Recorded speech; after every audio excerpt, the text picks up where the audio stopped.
Bonjour, je suis Viviano, c'est ça. Je suis obligé de parler d'un certain sujet qui va peut-être bouleverser certains, mais je suis obligé. Notre génération aujourd'hui en Afrique, on n'a plus de temps à perdre, à écouter, à penser, à suggérer. On doit agir. Notre génération, je parle de la génération 90. On est conscient. On est conscient. Je préfère dire on, je ne dirais pas je. On est conscient que l'Afrique aujourd'hui, la majorité des pays africains ont eu l'indépendance en 1960. Aujourd'hui, ça ne dure pas. Les gens diront, après la Deuxième Guerre mondiale, la Chine était plus développée que l'Afrique était plus développée que la Chine. Je n'en sais rien, franchement, je m'en bats les couilles. Mais j'imagine que aujourd'hui, la Chine est ce qu'elle est aujourd'hui, c'est parce qu'elles sont allées à l'extérieur dans un premier temps. Ils ont appris les Chinois en Europe, aux États-Unis, et après être formés, ils sont rentrés chez eux, ils ont formé la jeunesse de leur pays, et aujourd'hui, ils sont ce qu'ils sont. Donc vous qui avez la chance, vous, les frères africains, qui êtes en Europe, qui êtes nés en Europe, qui sont en Europe depuis des générations, qui sont en Amérique depuis des générations, c'est à vous. Vous avez le devoir de revenir à la maison, donc en Afrique, de former les jeunes Africains, parce que c'est seulement comme ça qu'on deviendra la première puissance mondiale. C'est seulement comme ça qu'on saura, parce qu'aujourd'hui, moi je suis africain, je suis au Gabon exactement, mais je ne sais pas ce que c'est le manganèse, franchement. Je peux passer la journée au diamant, franchement, je ne sais pas ce que c'est. C'est un caillou, je vais shooter ça. Bon voilà, vous qui savez ce que ça peut apporter, révéler. Nous, en Afrique, on a tout ça. Mais on ne sait pas à quoi s'en servir. On ne sait pas où s'en bat les couilles en fait. On ne sait pas. Donc vous qui savez, vous qui êtes là-bas, qui avez marché avec des blancs, qui avez appris dans les grandes universités, Harvard, etc. Revenez à la maison, formez les jeunes Africains, ouvrir.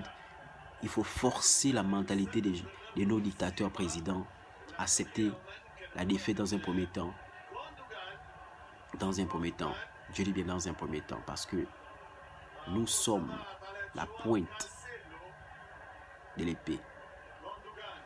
La seule opportunité qu'aujourd'hui l'Afrique a, c'est d'ouvrir ses frontières à tous les Africains du monde. Les Africains qui sont allés apprendre en Chine, qui aujourd'hui la Chine va les proposer des millions de sommes astronomiques pour travailler là-bas. Que ces Africains-là se réveillent et disent non, je reviens en Afrique.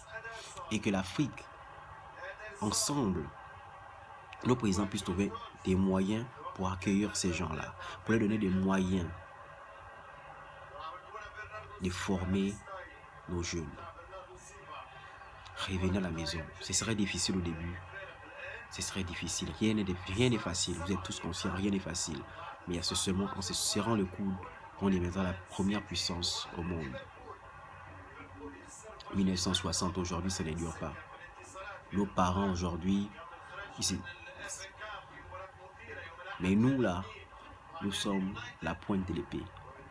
On ne va plus parler, il faut agir. On est tous conscients de ce qui se passe aujourd'hui dans le monde. On est tous conscients.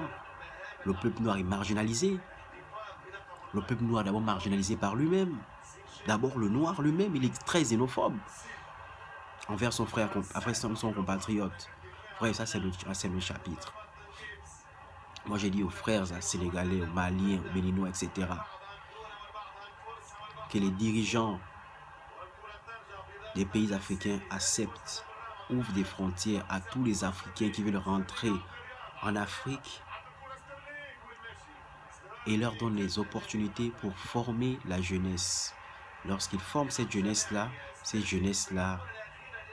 la chance qu'on a, c'est que l'Afrique est un continent jeune.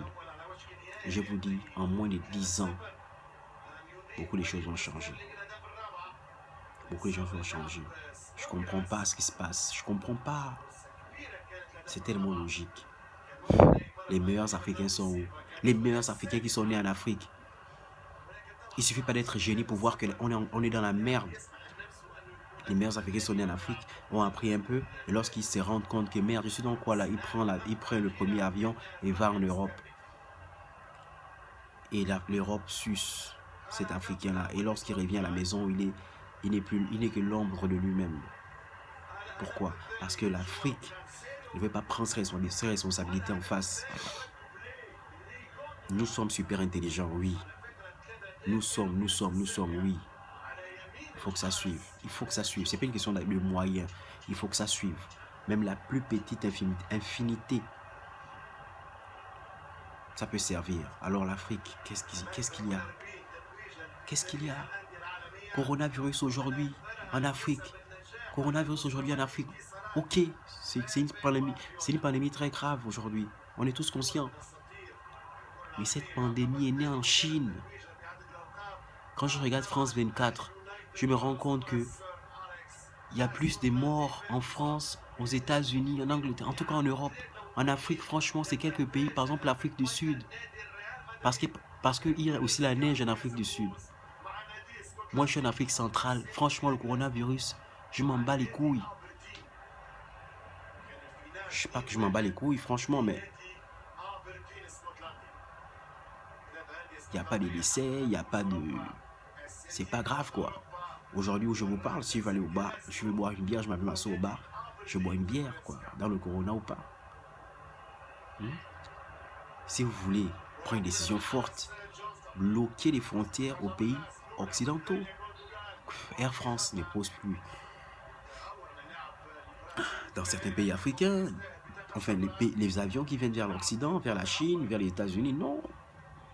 Et on circule nous-mêmes entre nous, la zone CEMAC et entre nous-mêmes les Africains. C'est ça la décision qu'on doit prendre. On n'en a rien à foutre du vaccin. Pour faire quoi? On n'a pas besoin du vaccin. On n'est pas malade. Une maladie est grave, c'est quand elle tue. Mais nous, ça ne nous tue pas. Ça saute aux yeux. Regardez les infos. Où je suis au Gabon, on est potentiellement 2 millions d'habitants. Donc s'il y a même 100 personnes qui meurent du corona, forcément il y a quelqu'un qui connaît quelqu'un, qui connaît quelqu'un, qui connaît quelqu'un. Mais moi, je vous dis, dans mon numéro de téléphone, quand je regarde mon répertoire, il n'y a pas quelqu'un qui est un parent de quelqu'un dans mon téléphone qui est mort du corona. Donc ça là, c'est une fake news pour moi, quoi. Bon, enfin, c'est juste une parenthèse. Hein. Bonne journée.